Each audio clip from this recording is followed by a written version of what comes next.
Hi, my name's Chris Solomons. I'm from the United Kingdom. I work for the Yorkshire Ambulance Service and I'm a cardiac arrest survivor. My story dates back to July 2010. On the 24th of July, I got up for work and I worked on the air ambulance at the time. As normal, usual couple of cigarettes, coffee, got dressed, got shaved, got in my car, went to the shop to get what we call in the UK the full Monty menu, which is bacon, eggs, mushrooms for the guys back at the airport. Bought another packet of cigarettes, lit one up, and I got a bit of a twinge in my chest. I'm thinking, forget it, carry on. I get onto the motorway towards the airport, which is 25 minutes away, and I'm thinking, this doesn't feel right, does not feel right. Yes, I could have gone back home, but there'd be nobody at home, so I probably wouldn't be here today. So I just carried on driving, and by this time my hands had gone into spasms on the steering wheel. The pain had got really bad. I got pins and needles in both arms. So you naturally assume, you should be pulling over, which I didn't, because my mind's saying your colleagues are at work. My body's saying, Christ, will you pull over and get something done? Mine won. So I carried on driving, and by this time I looked really bad. Looking into my rear view mirror, my head was like on the side and my arms on the car steering wheel like this, and I'm driving at 50 miles an hour on a motorway. And then I get to a point where I get pins and needles in both legs. So just imagine both arms, both legs, pins and needles. You're in a metal object, 50 miles an hour, possibly having a heart attack, which I assumed was happening to me. Anyway, carried on driving. Got to a certain point again, I'm thinking, I'm going to have to pull over, try and get my phone out of my pocket, try to ring 999 or 911. Pulled over, and as I'm coming down this hill, there's a lay-by, and in this lay-by normally is a white van. A lady sells flowers, and she's there 365 days of the year. Not today, she wasn't. So I pulled in anyway, couldn't get my phone out, and I thought, I'm 5 minutes from the airport, let's carry on. And again, the pain's really bad. That much pain. It's as if like tug of war teams are pulling a rope wrapped round me and pulling it tighter and tighter. That's how the pain is. Or if you've heard the saying, having a 10-ton elephant sat on your chest, probably worse than that. That's what the pains felt like. Anyway, carried on driving. I went the back roads because I thought, if I'm going to go, I don't want to be taking anybody else out. I got to the airport. I fell out my car. My keys fell on the floor. I picked them up. Got the fob to get in. As I crawled in, literally, I turned the corner and one of the paramedics, James, was there, and he took one look and he just shouted his colleague Lee, get the defib, get this, get that. Chris, doesn't look right. He lifted me up, sat me in a chair. Also there was the pilot, Steve, and a gentleman from the BBC who was there filming a TV series called Yorkshire Air Ambulance. They've been with us 5 years at this time, so they become part of the team, part of the crew, and very good friends. And his name was John, and he decided to get his camera. I thought, fine, a bit of television fame for Chris here. And he actually turned around to one of the paramedics and said to him, oh God, if Chris is going to go on, we're going to have to put up with Dave today. But little did they know what was going to happen within the next 15 minutes. Basically, from that point onwards, I've got no memory. From about 5 minutes before, I've got no memory until they've got me on the aircraft. With it being filmed, that is my memory. And from what I can understand is, within 10 minutes of getting into work, I went into VF arrest. They put me off the chair, onto the floor. James did a precordial thump, which starts the heart again. Actually fractured me sternum, which we didn't know at that time. He did a couple of compressions, and he states to me that when he did the first couple of compressions, he heard my ribs go, so he knew he was doing it right. If he'd have gone any further down, he'd have cracked the whole lot. So they just carried on doing their job very professionally. Air ambulance base, please.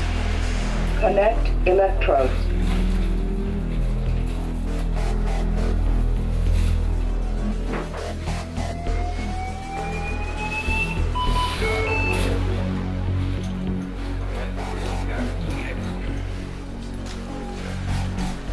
All right, Chris, go on, kid.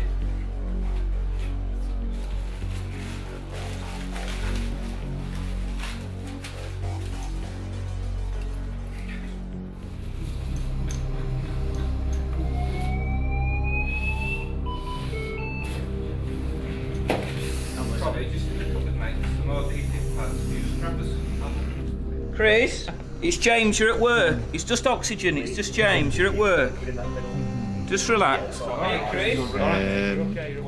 Next thing I remember is being carried out to the aircraft.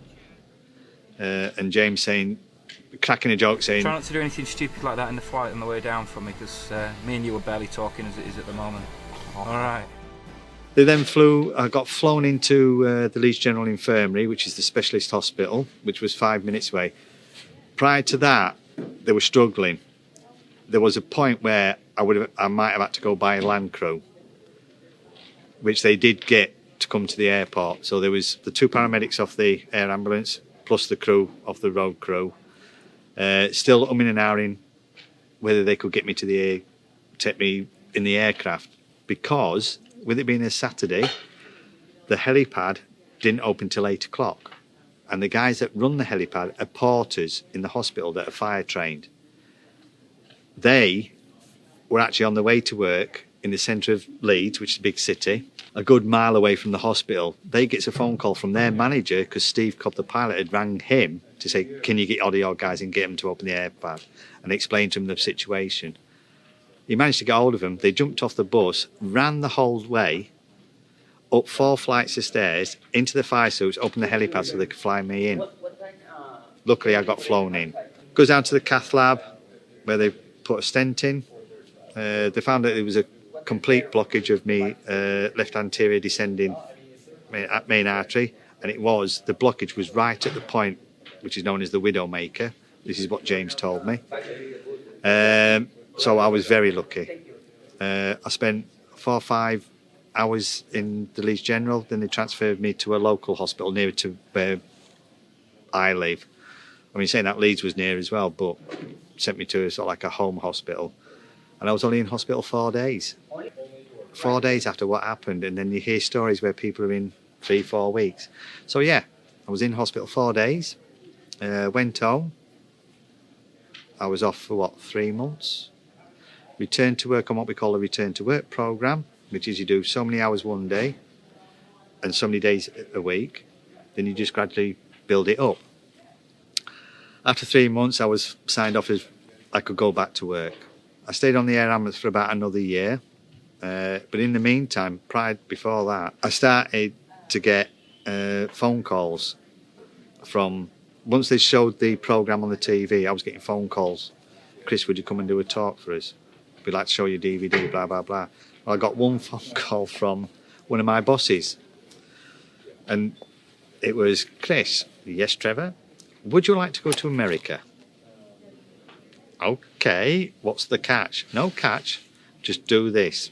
He gave me all the details, managed to get hold of whoever it was in charge at the time. So in 2010, I came to the ECCU, which is now, this is now called CAS, which we're at, conference for the 50th anniversary of the introduction of modern CPR as we knew it. So they wanted 50 survivors from around the world. They got 50 survivors from around the world, 49 from America and Canada, and me from the rest of the world. So yeah, and that's what started this all off. Basically, it's catapulted me all over the world, and I'm really grateful for that, because I'm getting my story out. I'm making people aware of what's happening. I mean, I've been to America, 5 times now? I've been to Dubai, Barcelona, Belfast, Dublin, Amsterdam, Scotland, Wales, and God knows how many times I've driven up and down our main motorways in the United Kingdom to various conferences. I must do at least a dozen to 2 dozen talks a year for various organisations, and every month I do a talk for local, in my area, for local community first responders, new ones that come on board. And basically what we do, we scare the living daylights out of them. I'll probably be sat outside in a different room. They'll show the DVD with the instructors, Laura and John, and they'll say something about, really like to know how Chris is getting on and all this, like blah, blah, blah. And then I'll just walk in, and you should see the faces on these people on this course. There might only be 6, 10, 12 people, and they can't believe that they're actually meeting a survivor after seeing him die on telly and come back. CPR. Learn how to do CPR. No matter how old you are, anybody can do CPR. It's easy. Find your nearest class, learn it. Another thing, get it taught in schools. I know in the United Kingdom, as of next year, it's going to be part of the curriculum, first aid training. Yeah, we have this Restart a Heart Day every year for the last 5 years, which I'm proud to say the Yorkshire Ambulance Service were the instigators of it. It went nationally in the UK, then it went international last year, and it's gone worldwide this year. And it's all because of a certain gentleman back in the Yorkshire Ambulance Service. So yeah, learn more. CPR, it's important. Bystander, don't be scared. Don't be scared.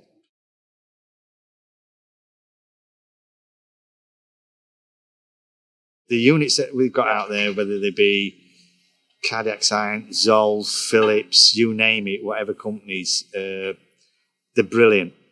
They're easy to use. A chimpanzee can use an AED. The only downside to it is they are expensive. If they could make them a little bit cheaper, then people might want to say, yeah, we want one for our school. Because believe it or not, some schools in the UK won't have a defibrillator, an AED, on their premises because they're too expensive. And who's going to keep the maintenance up? Other than that, all AEDs, they'll do exactly the same, no matter which company it is. I was in the right place at the right time. But if I'd have been out in the street, would I be here? Would there have been anybody around that would know how to do CPR? So yeah, more training, more people trained in CPR.